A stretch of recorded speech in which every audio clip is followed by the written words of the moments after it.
کراچی کے علاقے گلستان جوہر بلاک 18 میں ٹینک میں زہریلی گیس کے اخراج سے 2 افراد دم گھٹنے سے جاں بحق ہو گئے۔ مزید جانتے ہیں ڈان نیوز کے نمائندے عمران حفیظ سے۔ عمران، کیا تفصیلات ہیں؟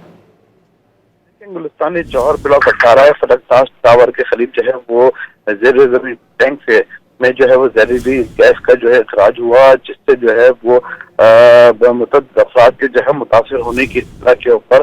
ریسکیو کی ٹیمیں وہاں پر پہنچی اور متاثرہ افراد کو فوری طور کے اوپر جو ہے وہ قریبی اسپتال منتقل کیا گیا، جس کے اندر جو ہے وہ ابھی اطلاعات کے مطابق 2 افراد تھے وہ اس میں جاں بحق ہو گئے، جن کی شناخت معین اور احمد کے نام سے ہوئی ہے، جبکہ 3 افراد جو ہیں وہ اس کے اندر ابھی بھی جو ہے متاثر ہیں اور ان کی حالت جو ہے وہ غیر ہے۔ کراچی کے علاقے گلستان جوہر بلاک 18 میں ٹینک میں زہریلی گیس کے اخراج سے 2 افراد دم گھٹنے سے جاں بحق ہو گئے۔ مزید جانتے ہیں ڈان نیوز کے نمائندے عمران حفیظ سے۔ عمران، کیا تفصیلات ہیں؟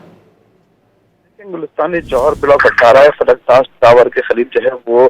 زیر زمین ٹینک سے میں جو ہے وہ زہریلی گیس کا جو ہے اخراج ہوا، جس سے جو ہے وہ متعدد افراد کے جو ہے متاثر ہونے کی اطلاع کے اوپر ریسکیو کی ٹیمیں وہاں پر پہنچی اور متاثرہ افراد کو فوری طور کے اوپر جو ہے وہ قریبی اسپتال منتقل کیا گیا، جس کے اندر جو ہے وہ ابھی اطلاعات کے مطابق 2 افراد تھے وہ اس میں جاں بحق ہو گئے، جن کی شناخت معین اور احمد کے نام سے ہوئی ہے، جبکہ 3 افراد جو ہیں وہ اس کے اندر ابھی بھی جو ہے متاثر ہیں اور ان کی حالت جو ہے وہ غیر ہے۔